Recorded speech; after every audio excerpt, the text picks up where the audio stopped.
trying to pick them away from your current life and then retraining your brain on how to behave normally. So that is how I know what she said, even though she said a lot of other things. So Dr. Edith, that was her name, she told me, okay, Clarice, 2-year plan, read your notes, I'm putting you on antidepressant. But I need you to understand, when it comes to post-traumatic stress disorder, there are several stages. I'm trying to find the stage that you're on, so you're going to have to talk to me. And when you're talking to me, I will have to record you. And I asked her, why are you recording me? She said there are certain signs and behaviors that humans do, they're not aware of, that they do, that shows that they've got mental health issues. So there's certain things, visual or even facial things we do, that when we're uncomfortable, when we're stressed, when we're anxious, when we're depressed, we have, that we're unaware of.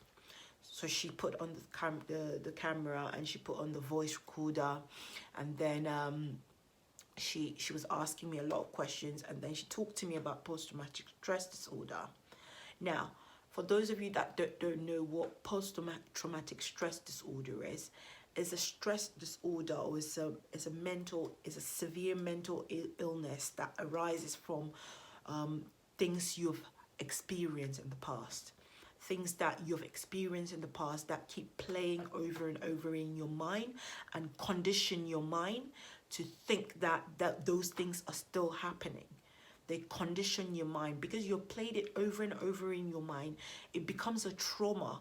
It becomes something like nightmares. You can't sleep. You've got insomnia. You can't eat properly. Even if you eat, sometimes we don't put on weight. Even if we eat, sometimes we overeat. Then we develop bulimia, and if you undereat, you develop anorexia. So post-traumatic stress disorder has a lot of things involved, and that is why it's classified as a severe mental health. I did not have that. I had the complex post-traumatic stress disorder. That complex post-traumatic stress disorder is to do with having some severe childhood traumas that play into your adult life, combined with the trauma that you've experienced in your adult life. So it was a combination of a lot of things. And we went through the stages.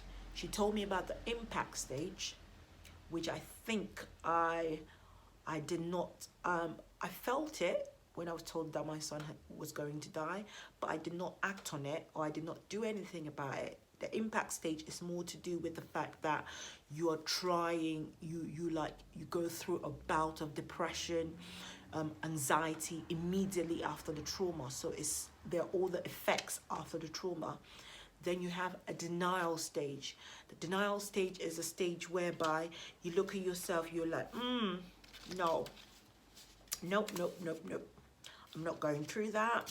Even some people, even some families will even support you to say you're not going through that.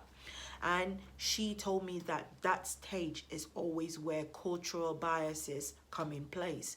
Cultural stigma, or cultural way of thinking come in place, where a culture will permit a person that has mental health to keep denying all the time that they have mental health, hence becomes a menace to the society. Then we talked about the short-term recovery stage, which I think the counsellor at the university tried to get me to. And the reason why I didn't go back to the counsellor, because I remembered after coming out of the counsellor, she said I had to go on antidepressants and other things. And I was like, nope. I've heard of those things. They're bad for you. They're that for you. Nope. Dr. Edith told me I was going to go onto antidepressants whether I like it or not, and she was going to regulate my dose every single 2 weeks, a fortnight. So she put me on antidepressants, which was the short-term recovery stage, and we talked about various things that will help me day in, day out to work, to function properly, because there were times that I will go for about 3 or 4 days without bathing. Hey, I know it's a shock, but I'm not shy to say it now, because I know at that time I was unwell. I'll go 3 days without bathing. I'll take care of my son, but then when my son is not with me, I will close all the windows, be in the house, in a very dark house. So she was like, no. Then she was saying to me she needs to get me to the long-term recovery stage. That is why she's put me on a 2-year plan. And the long-term recovery stage is where you do all the therapy with your psychologist. You do all the therapy that is involved in changing your cognitive behavior. So cognitive is your way of reasoning in your mind, in your brain.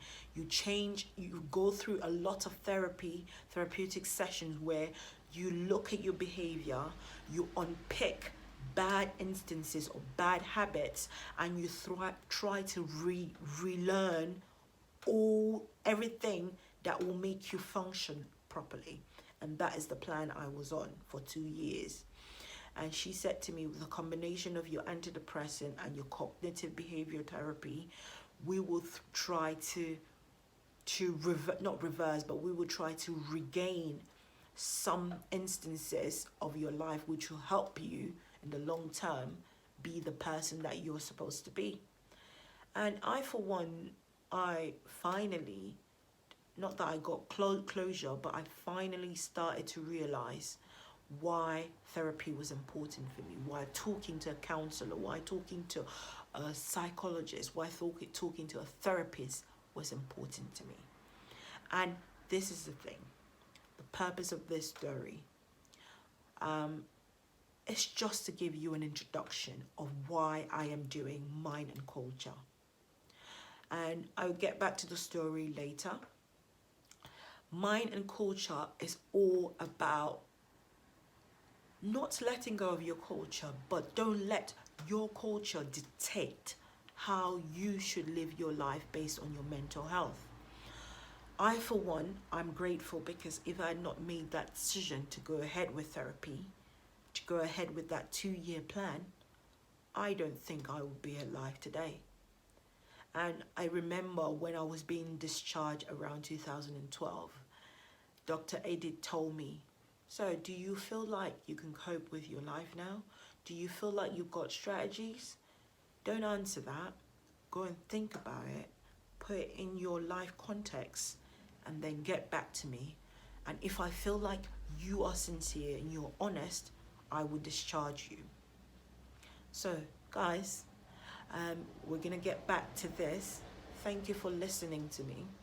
And I so hope someone gets the message behind this. I remember this is my first video, so I've been rambling on, and it's almost 5 a.m. in the morning. I have to do this because I will be teaching online and my sons are sleeping, so I have to do this. Please comment, like the video, share the video, and I will try as possible to not be emotional in my next video. And I so hope some of you out there, you remain being kind, speak up, be your authentic self, and embrace your culture, but don't let it consume you. See ya. Be kind, especially to yourself. Bye.